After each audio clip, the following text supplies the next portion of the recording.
Imagine you're experiencing a sudden decline in sales. Instead of seeing it as a major setback, approach this as an analytical thinker. Break this problem down by checking areas for improvement. Is it affecting just one or all products or all services? Is it affecting only a few or across all sales channels? This will help you come up with targeted solutions. And I would say, hey, analytical thinking too with PR. It's like our pitching one week was working. And then we got like 5 yeses to be on podcasts. And then we have a couple weeks where there's hardly any bites. What's happening? It's the same pitch. It's the same type of people we're pitching. What's going on?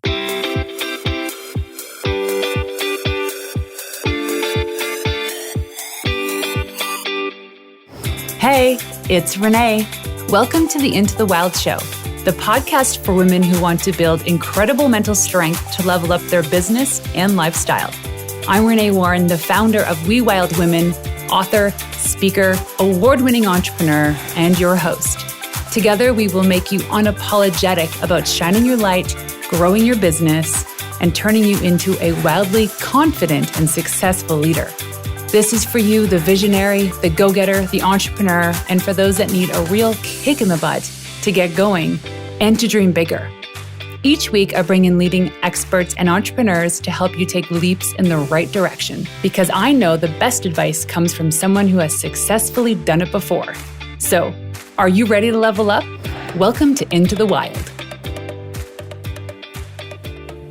Hey, you wild women. Welcome to another quickie solo episode. Today, we are talking about the top 5 characteristics of a critical thinker, but really why it's important. Why it's important for you as a founder, why it's important for you in your business, and the areas in your business kind of where this comes up, and its importance in each facet, each corner of your business. As we know, as entrepreneurs, we make big decisions every day, whether it's striking new deals, signing new contracts, figuring out new copy for our website, new funnels, whether or not to launch a podcast. All of these decisions come at us a million times a day. I think it's like, 30,000 decisions a day? Could be more. So all of this bears a lot of weight.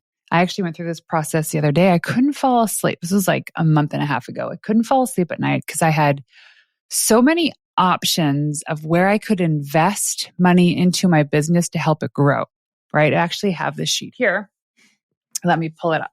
This is why I always keep a pen and paper next to my bed at night. Because if I can't fall asleep or if I can't go back to sleep, I have this next to me. So I was lying in bed thinking, oh my gosh, like I have this opportunity to grow my business and I just don't know where to spend the time or the money. So I quickly jotted down some ideas. First one was hire a social media professional. And I put the number next to it, how much it would cost me monthly. Go on a podcast tour. So how I would apply my services to myself and see the benefits I could get with that and how much that would cost me. Then I was like, maybe I need to hire a PR coach. I need to hire somebody who's a journalist who sits on the other side of the table with what I do to give me critical feedback for months so that I can work with my clients to create the ultimate pitch and the ultimate strategy. Then I thought, I need to rebrand. I need to up my brand and I need to get out there, more exposure. I need people to just love what it is that they see and hear online. Then I put the cost next to that. The other option that came up was I need to hire a part-time PR help, someone that's going to help me craft pitches and pitch and do all the follow-ups. Then the last option was to hire a content marketer to help me grow my email list, to do some guest blogging and manage the blog on We Wild Women. And as I mentioned in my planner, I teach you how to make decisions using your head, heart, or gut approach. If you go to morningpracticeplanner.com, you can grab your copy of it. And I actually wrote these things out. And I was looking at it and I was on a podcast with Jonna. I don't know what episode she was, but it was recently. And she's like, well, what of these options really stands out? And so I'm going to go through these characteristics of a critical thinker. And when I really looked at it, I was like, I know what I need to do, but why was I stopping myself from doing it? Because I doubted myself. I doubted that, well, if I choose this one thing, that means that the other 5 things are wrong, but what happens if I'm wrong? That's really the whole point of business. That's the whole point of the game of business is trial and error. And they say fail and fail often, especially when you're first starting out because the mistakes are less expensive. So anyways, I finally made the decision of what it is that I needed to do, and actually chose two because I got one set up and firing so quickly that I could choose the other one. But I used these characteristics of a critical thinker to help me make the decision. Number one, curiosity. Critical thinking thrives off of curiosity. It nurtures out of the box thinking and pushes you to look beyond what's in front of you. It means asking more questions and not settling for the first answer as the final one, right? Okay, so that just goes against what I just said, but really it's the reason why I couldn't make the decision initially is because I didn't actually practice curiosity. I didn't actually practice what it meant to hire a social media pro, what that looks like, or going on a podcast tour, the time commitment on my end, hiring a PR coach. What would that even mean for me? Rebranding. Why was that important?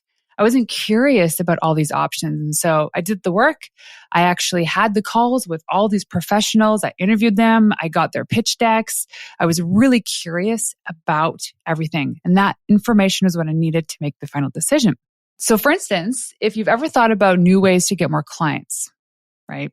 Or question why a marketing strategy didn't work, that's curiosity at work, ladies.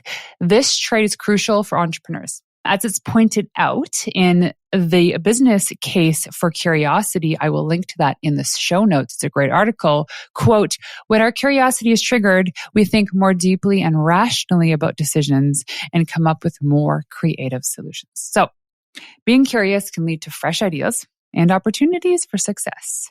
Here are some ways to stay curious and question what's around you. For instance, ask thought-provoking questions like, what if we approach this problem from a completely different angle? Geez, there's a novel idea. I'm sure you've never heard that one before. I always say ABC. ABC, always be curious. Doesn't mean that you have to make changes or make the decision, but be curious about everything. Be open to listening to different perspectives. Gosh, that is so much easier said than done, especially in this crazy world that we live in. It's either one way or the other. You're either a Democrat or Republican. There's no in between, and they all hate each other. And I'm like, why can't we just have a different opinion and still get along? I never, ever understood that. So I'll be opening to listening to different perspectives because somebody's going to teach you something. They'll help you see your blind spots. Don't be afraid to try something new. Try new strategies, invest your time or money in a different area. And stay informed by reading books, obviously listening to podcasts, like subscribing to this one, attending events, and then doing all the things you need to do to actually be informed. Because I want to say this, but there's a caveat. The more knowledge you have, typically the easier decisions you can make. But also, if you don't have the right mindset, is the more knowledge you have, the more times we avoid making those decisions.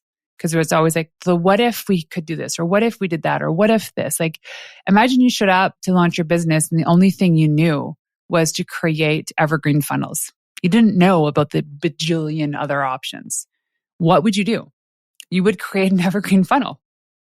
And then somebody would come and say, hey, did you ever hear of like speaking tour on stages? Did you ever think about a podcast tour? Did you ever think about blogging? What about content marketing and SEO? What about shooting YouTube videos and running ads? And all of a sudden you're like, oh my gosh, here are all the options. It's overwhelming, but just stay informed enough that you can make a decision with confidence. Okay, the second thing is skepticism. So beyond being curious, be a little skeptical, right? It's healthy to doubt things when assessing information. It means questioning information before accepting it. It isn't about negative this or negative that, but being realistic and using that to drive your business forward. So careful skepticism can keep your business safe and set you up for success. It makes you question whether the information is valid and trustworthy, which stops you from making decisions based on misleading data. So I would use skepticism when you're making really, really big decisions. Like, not skepticism from the sense of doubt, but skepticism from a sense of critical thinking, as in it's vital in assessing information accurately. And here are ways to improve this trait about skepticism. Question the source. Verify the evidence. Consider different perspectives. Avoid blind acceptance. Be a little skeptical. Be curious and a little skeptical. The third thing in 5 characteristics of a critical thinker is objectivity. Biases are part of human nature. They're influenced by our experiences and beliefs and can shape how we perceive and judge things. They can be problematic in critical thinking because they can cloud our judgment. Elizabeth Thornton, the author of The Objective Leader, emphasizes that our perception is our reality. She said, "Your world exists in your mind, which is amazing because this gives you the power to change your mind and change your business and change your world by changing the way that you think." So my husband and I hired a parenting coach. And despite all the books we read and all the professionals we spoke to and the podcasts we listened to, there was still something missing in our understanding of how to parent together with our kids. This guy's named Sean. He's an incredible person. He's hilarious. And he has all these tools that you can use to like diffuse situations and the language you need to use and the words you should use and the words you shouldn't use to actually show up into a situation, for instance, like with a 10-year-old son that decides that he wants to run away. How can you diffuse the situation? It's just really being objective. And so when we could change the way that we thought about parenting to actually look at things objectively, to think critically, and to recognize our biases in parenting, we could actually show up as better parents and as better partners in the situation. So it's not always easy to question our thoughts and assumptions, especially in these moments, because, we always think we're right, especially when it comes to parenting. After all, our past experiences can affect how we think and feel. But when we assess the information or when we're making these decisions, it's helpful to ask these couple questions. Do my biases and emotions influence how I think about this? Duh, especially when it comes to parenting, 100%, all the time. Am I considering different perspectives before making a decision? Here's an example with that one. I'm going to bring up parenting here. For the longest time, my husband had this notion of parenting should be like the idea of they're on my watch. So if the kids are on my watch, that means that I don't participate in the parenting. So if they're on Dan's watch and they, skin a knee or something, I'm not to come in and help because it's all or nothing. It's either he's watching the kids or there's nothing in between. There's no crossover. And I couldn't understand this for the longest time. It was his perspective because he just needed to know what he was responsible for. And some of you might be thinking, well, duh. I mean, of course he's responsible for helping a child that skinned his knee to clean it and put a Band-Aid on it. But he would get confused if I crossed the line and actually interjected. Because in his mind, he's like, if you're here doing this work, then why am I here doing this? And I told him, I go, okay, I'll accept this for now, although I don't actually agree with this. But when I finally understood why, I accepted it a little bit more. And I told him, it doesn't make sense, and here's why. And he was open to understanding my perspective. So the other question to ask yourself is, have I checked the evidence and sources that support my beliefs? So for me, it was like, what's the evidence that this is actually makes any sense? And I guess there's part of it that made sense. That means like, because the kids were on his watch, I essentially had the free time to just come and go as I please, which I assumed he would have the same belief as if I was on watch. Like, hey, I'm watching the kids. And he's like, great. Then he can just come and go as he pleases. So that was like very clear linear thinking for him. Although for me, it was too transactional. It's kind of like I'm a babysitter or you're a babysitter. I didn't like that. So we got past that. And the last question to ask yourselves is, are the sources of information unbiased and reliable? So the fourth thing is analytical thinking. Analytical thinking is about breaking down complex problems into smaller parts and working through them systematically. It helps you tackle challenges head on. What I love about this is when I do my VIP days. Oh, and by the way, I have a new name for it. I will tell you the new name. If you actually want to DM me, Renee_Warren on Instagram, Renee_Warren, I'll tell you the new name for the VIP days. But analytical thinking is like taking this whole notion of a massive PR strategy for your business and looking at it and being like, here's the media list and the media kit, and this is the publications you want to be in, the podcasts we want to pitch, and here's the angles and the mission and positioning and all this stuff. But what we do is we work backwards, right? We have this massive, massive strategy, and then we work backwards. Okay, what do we need to do this week and this month? What are the action items we need to work on today to achieve our weekly and monthly goal that eventually achieves our annual PR goal? Another example is, imagine you're experiencing a sudden decline in sales. Instead of seeing it as a major setback, approach this as an analytical thinker. Break this problem down by checking areas for improvement. Is it affecting just one or all products or all services? Is it affecting only a few or across all sales channels? This will help you come up with targeted solutions. And I would say, hey, analytical thinking too with PR. It's like our pitching one week was working. And then we got like 5 yeses to be on podcasts. And then we have a couple weeks where there's hardly any bites. What's happening? It's the same pitch. It's the same type of people we're pitching. What's going on? Working backwards, we realize, oh, geez, these are like the busy time of the holiday season. Maybe it's like Christmas time and everyone's on vacation. So of course, these pitches are falling into the abyss because no one's checking their emails. So analytical thinking is essential for critical thinking. To improve this skill, here's some things you can do. First off, look for patterns or trends within your information. Do you see a pattern when it comes to pitching and no replies? Do you see a pattern when it comes to running Facebook ads during a certain time of year and your cost per click goes up? Analyze cause and effect.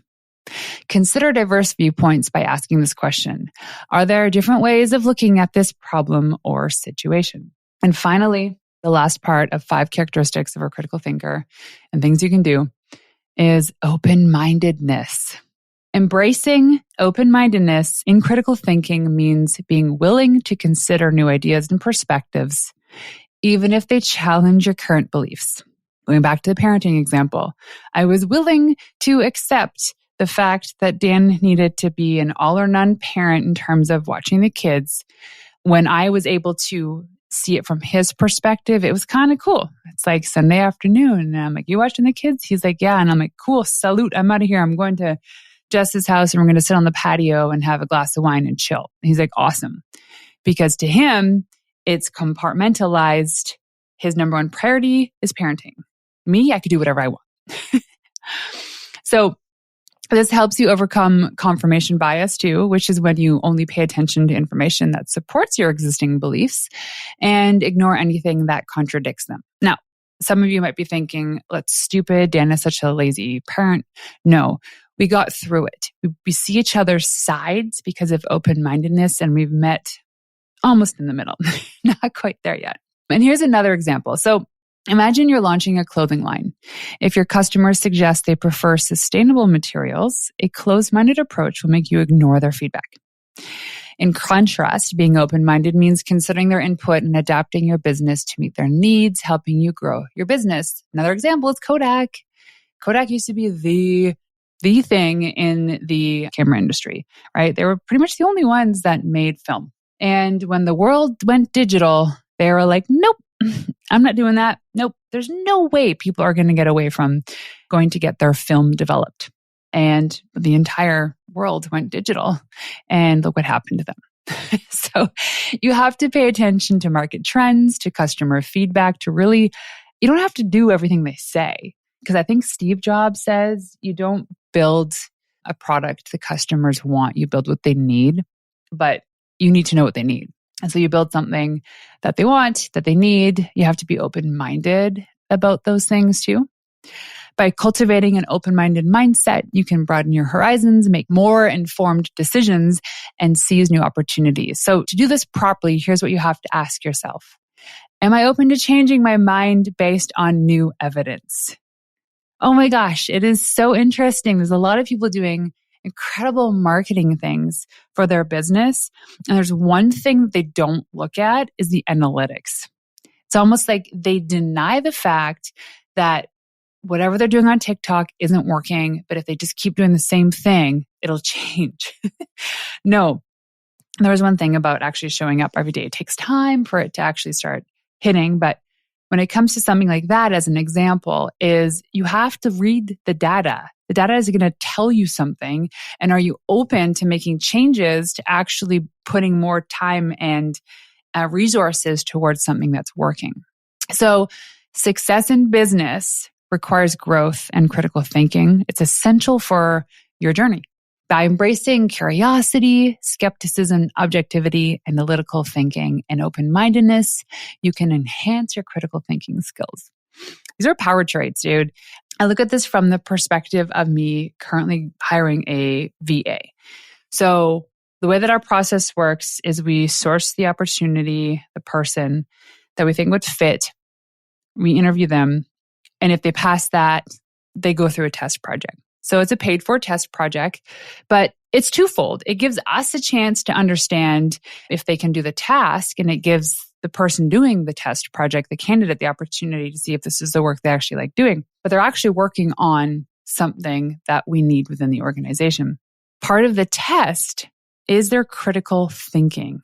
So the test project, we give them a Google Doc that outlines what we need from them, but we don't go into detail.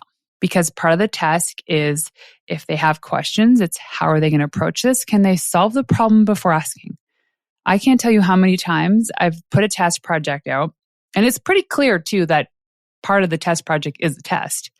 And they will reply a million times with a million questions. Well, how do you want this? How about this? What software to use? When a lot of that information can be found. And so they'll fail that test.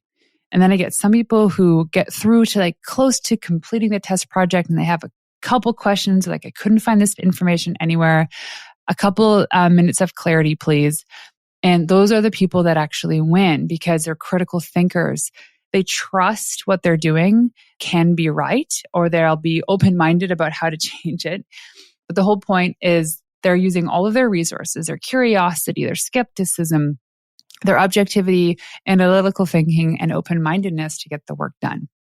So a question for you is, where do you need to up the ante in your critical thinking? Is it something that you're encouraging within your organization? And how are you executing on this? I'd love to know. DM me on Instagram, Renee_Warren. And that's it for now. Have an amazing day. So there you have it.